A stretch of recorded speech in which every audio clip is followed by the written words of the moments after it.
तो देखो क्या है कि नेक्स्ट जो एक्सरसाइज हमारी आने वाली है 6.3 है ना। अभी तक अपन ने लाइंस एंड एंगल्स की बात करी थी, जहां पर हम कंपोजिट एंगल, कॉम्प्लीमेंट्री एंगल है ना, सप्लीमेंट्री एंगल, ये सारी चीजें हम लोग डिस्कस करते थे। अब आज की जो क्लास है इसमें हम लोग बात करने वाले हैं एंगल सम प्रॉपर्टी की, ठीक है ना। ये मेन पोर्शन है आपका जो एक न्यू इंट्रोड्यूस हो रहा है। बाकी इससे पहले वाला जो पोर्शन है वो अपन लोअर क्लासेस में 7th और 8th में पढ़कर आए हैं। So what do you mean by angle sum property?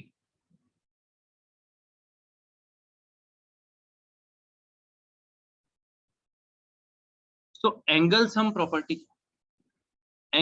Property का मीनिंग ये है कि एक जो ट्राइंगल आपके पास होता है गिवन, है ना, इन ए गिवन ट्राइंगल,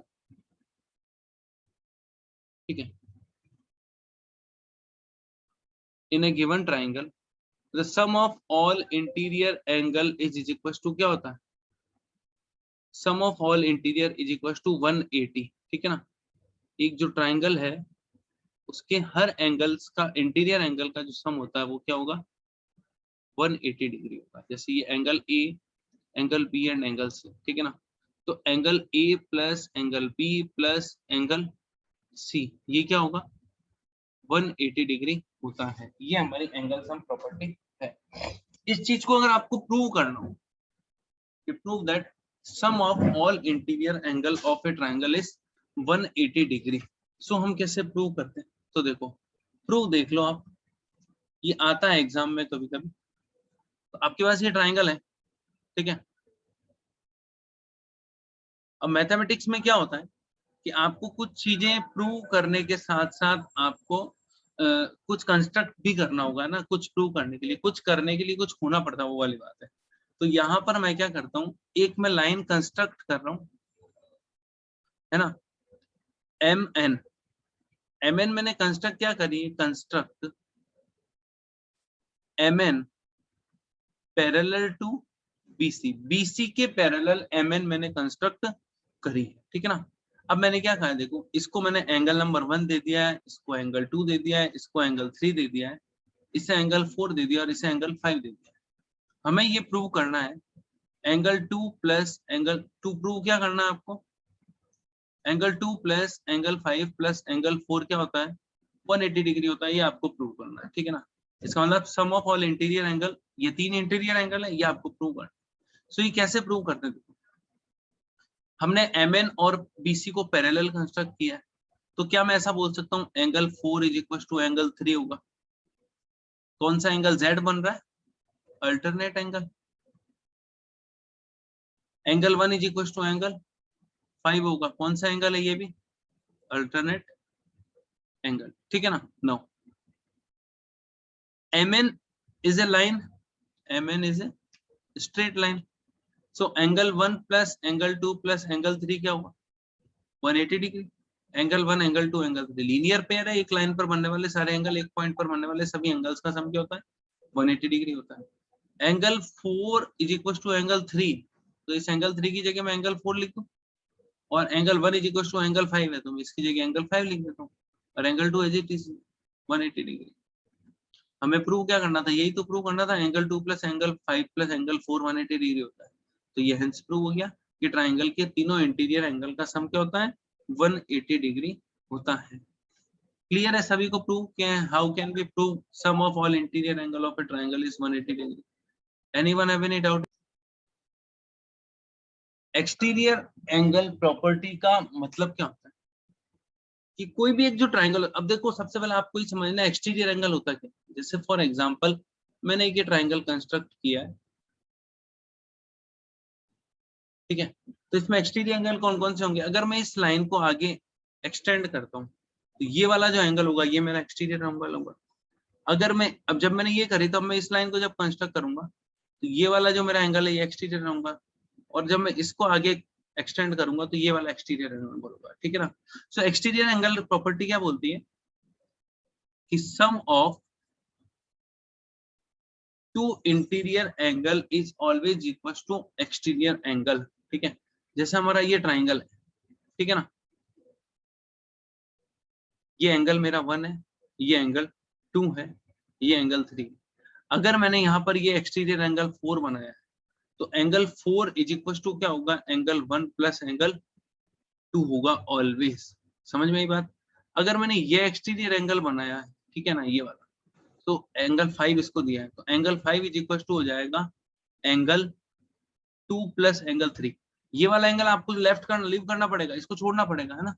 हाँ, अगर मैं ये वाला एक्सटीरियर एंगल बनाता हूँ एंगल 6, तो यहाँ पर क्या हो जाएगा, angle 6 is equal to angle 1 plus angle 3। मतलब ये चीज है कि एक्सटीरियर एंगल के साथ वाला जो इंटीरियर एंगल है ना, उसको आपको छोड़ना है। उसके अदर जो आपके पास दो इंटीरियर एंगल है, उन दोनों का सम ऑलवेज क्या होता है, एक्सटीरियर एंगल के इक्वल होता है। ये दो एंगल सम प्रॉपर्टी आपको पता होनी चाहिए, ठीक है। अगर ये दोनों प्रॉपर्टी आपको समझ आ गई तो एक्सरसाइज 6.3 थोड़ी सी आपके लिए इजियर हो जाएगी। चलो देखो एक्सरसाइज 6.3 का क्वेश्चन नंबर 1।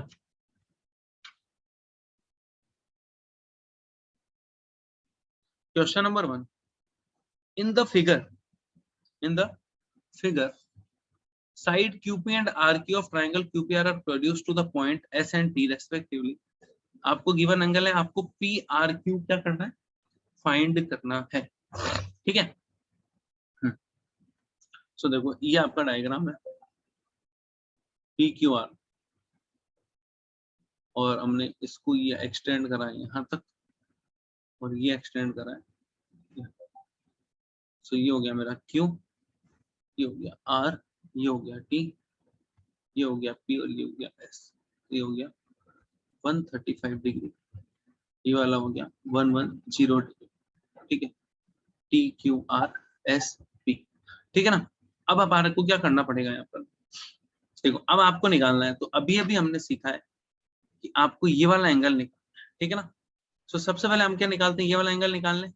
आप चाहें तो इससे भी लीनियर पेयर से ये निकालो और ये निकालो, और फिर इंटीरियर एंगल का सम 180 करके निकालो, या फिर you know angle RPQ plus angle SPR, ये वाला जो एंगल है, कौन सा वाला,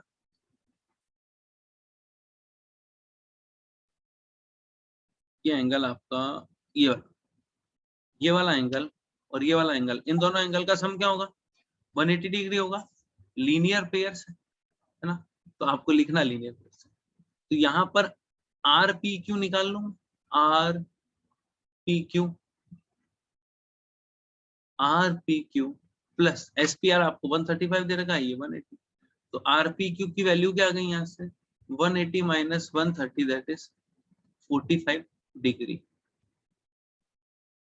ठीक है, 45 डिग्री आ गई। नाउ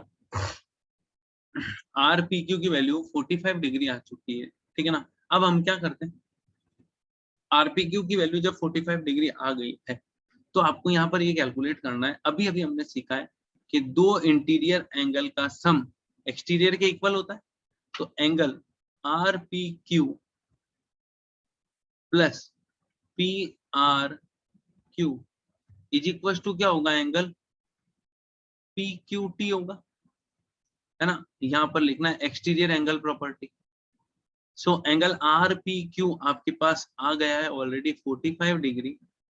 PRQ हमें फाइंड आउट करना है, और PQT आपको 110 डिग्री दे रखा, तो PRQ क्या हो जाएगा, 110 माइनस 45, ये आ जाएगा आपके पास 65, हाँ 65। 65 डिग्री क्या हो गया आपका आंसर, PRQ की वैल्यू ये 65 आ गया। अगर आप ऐसे नहीं करते, आप देखो सर हमारे को ये एक्सटीरियर एंगल प्रॉपर्टी थोड़ी कम समझ आ रही, तो आप कैसे करते हैं सेकंड इसको, यहाँ पर आपने जैसे लीनियर पेयर से ही निकाला, इसको भी निकालो लीनियर पेयर से, ये 70 आया। अब इंटीरियर एंगल का सम क्या होता है, इंटीरियर एंगल्स का सम क्या होता है 180। तो ये वाला एंगल इंटीरियर एंगल से अगर हम करते हैं तो 70 प्लस ये आया 45 प्लस एंगल PRQ जो होता है वो 180 होता है। तो 7 प्लस 45 ये हो गया 115 plus angle PRQ is equal to 180। तो यहाँ से अगर आप PRQ निकालते तो भी क्या आता है 65 डिग्री आता। आप कोई सा भी मेथड लगा सकते हैं। देखो जियोमेट्री के अंदर यही एक इजियर होता है आपके लिए कि आप थ्योरम सारी सीख लें और आपके अकॉर्डिंग कि इजियर कैसे बन रहा है उससे आप थोड़ा आसान बना सकते हैं question. Anyone have any problem? Question number 2 देखो, इन फिगर, फिगर देखो सबसे पहले आप,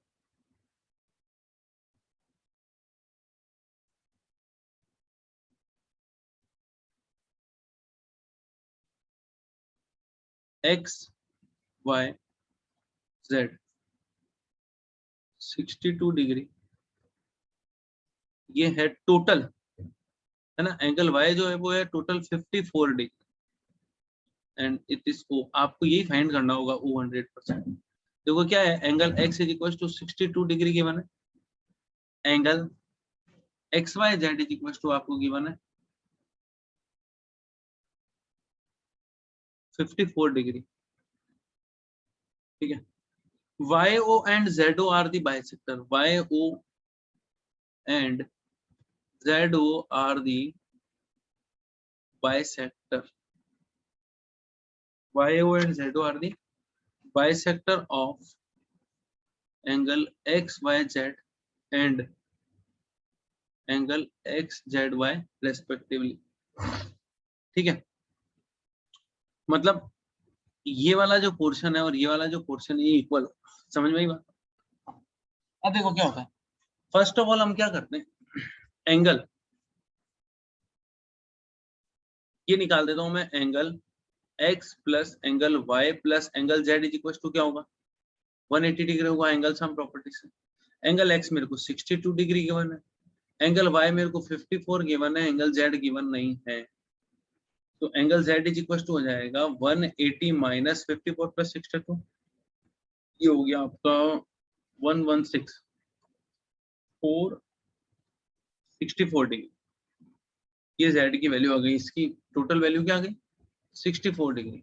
अब आप ये बाइसेक्टर दे रखा, मतलब angle X Y O, X Y O, ये वाला एंगल कौन सा वाला, ये वाला angle, angle X Y O, ये जो हाईलाइट करके बन रहा है ना ये वाला angle, angle X Y O जो है ये किसके इक्वल है आपके, ये एंगल इक्वल है आपका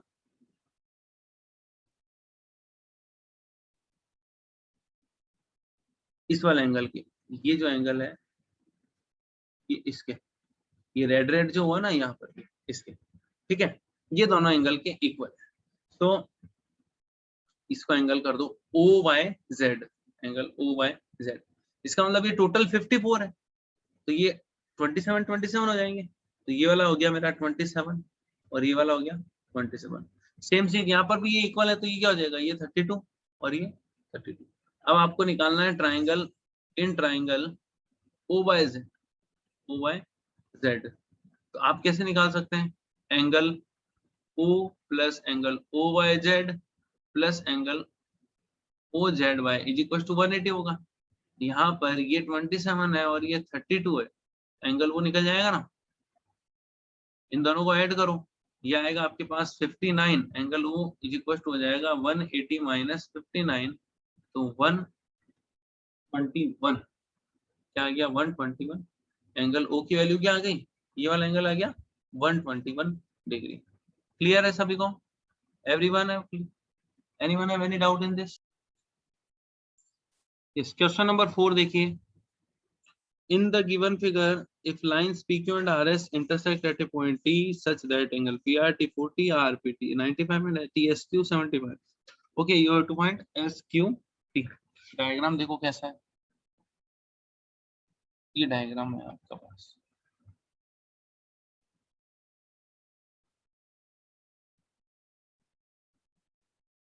एंगल PRTSQ ये है आपका 95 degree, this one is 40 degree, T this is 75 degree, okay. So yes, no अब कैसे फाइंड आउट करेंगे, आपको ये वाला एंगल फाइंड आउट, ठीक है। सो हमें ये पता है इन ट्राइंगल PRT, इस पीआरटी वाले ट्राइंगल में अगर अपन देखते हैं, ठीक है ना, पीआरटी वाले ट्राइंगल में अगर आप देखोगे तो क्या नजर आ रहा है हमें, केवल और केवल पीआरटी में देखेंगे तो हम यहाँ से एक चीज फाइंड आउट कर सकते हैं, क्या, एंगल टी, ठीक है ना। तो चलो वो निकाल लेते हैं पहले कि angle R P T plus angle P R T plus angle P T R, ये क्या होगा, 180 डिग्री होगा। तो यहाँ से आरपीटी की वैल्यू मतलब आरपीटी की value 95 plus 40 plus angle PTR, ये क्या है 180। एंगल पीटीआर की वैल्यू क्या हो जाएगी 180 माइनस 9 प्लस 4 135, यहाँ से माइनस हुआ 45 डिग्री, हमारे पास एंगल पीटीआर की वैल्यू होगी, मतलब ये वैल्यू कितनी आ गई है 45 डिग्री। अब ये 45 हो गई है तो ये कितनी हो जाएगी, bye vertical opposite angle 45 degree हो जाएगी, ठीक है। ये आपके पास 45 आ चुकी है, तो अब आप कैलकुलेट कर लो। जब ये 45 है तो अपन इस वाले ट्राइंगल में अगर कैलकुलेट करें तो कौन से वाले ट्राइंगल में, एस टी क्यू में, है ना। In triangle S T Q क्या होगा, angle S plus angle Q plus angle S T Q, ये 180 डिग्री होगा, ठीक है। तो यहाँ पर अब ये एंगल क्यू लिखा, आप इसकी जगह एस क्यू टी भी लिख सकते हैं ना, एक ही बात है। तो आपको S Q T find out करना है, तो एंगल एस आपके पास है 75 डिग्री, एस क्यू टी आपको फाइंड आउट करना है, और एस टी क्यू अभी अभी हमने निकाला 45 डिग्री। तो यहाँ पर एंगल एस क्यू टी क्या हो गया 180 minus, sorry 180 minus 7 plus 4 110 120, angle S Q T की वैल्यू आई आपके पास निकल कर 60 डिग्री, और ये आपका आंसर है। क्लियर है सभी को ये question, anyone have any doubt. In question number 5 in figure if PQ perpendicular PS, ठीक है, okay very nice, and PQ parallel SR and SRQ 28 degree. देखो डायग्राम थोड़ा ठीक बनाना पड़ेगा। तो क्या गिवन है, देखो हमें गिवन है कि एक PQ हमारी कोई लाइन है, ठीक है, और एक PS लाइन है आपकी, ये दोनों आपके पास जॉइंटेड है ऑलरेडी, और ये एक लाइन ये रही, and this is jointed here, okay, ये आपका। तो ये पॉइंट है आपका P, ये Q, ये S, ये R and this one is T। ये परपेंडिकुलर का मतलब है ये 90 डिग्री है ना। ये एंगल है X and this one is Y, this angle is 28 degree and this is 65। क्या है PQ parallel SR, PQ parallel SR है, मतलब अगर ये जो PQ वाली लाइन है आपकी ये इस SR के पैरेलल है, तो क्या मैं ये कह सकता हूं angle PQ R is equals to होगा किसके, एंगल QRT के, अल्टरनेट एंगल से इक्वल हो जाएगा, ठीक है। नाउ तो PQR क्या है मेरे पास, x plus 28 degree is equal to होगा 65 पे, तो x की वैल्यू है 65 माइनस 20, 65 में से 28 माइनस किया तो 2, 32 प्लस 5 37 डिग्री, x की वैल्यू आ गई आपके पास 37, ठीक है, x is equal to 37 degree. No y की वैल्यू फाइंड आउट करनी है, y कैसे फाइंड आउट कर सकते हैं, triangle PQS, angle P plus PQS, sorry PQS plus angle PSQ, इन तीनों का सम क्या होगा 180 डिग्री होगा। एंगल P हमारे पास 90 डिग्री गिवन है, PQS मैंने अभी अभी 37 डिग्री फाइंड आउट किया है, और PSQ एंगल Y दे रखा है 180 डिग्री। तो y इज इक्वल टू क्या हो जाएगा 9 प्लस 3 12 127, 180 माइनस 127, तो y की वैल्यू क्या आ जाएगी 53, y की वैल्यू आपके पास आ जाएगी y is equal to 53 degree. और ये दोनों आपको x और y की वैल्यू फाइंड आउट करनी थी। यस, सो x और y की वैल्यू क्या क्या है, x is equal to 37 and y is equal to 53। Okay, अब आपको चेक करना है सही है या नहीं है। तो इन ट्राइंगल के तीनों एंगल का सम क्या होना चाहिए, 180 होना चाहिए। तो ये 90 हो गया, ये 37 हो गया, ये 53 हो गया। आप तीनों एंगल का सम करके देख लो, 90 प्लस 37 प्लस 53, आंसर क्या आ रहा है, 180 आ रहा है। दैट मीन्स हमारे आंसर सही। Anyone have any doubt?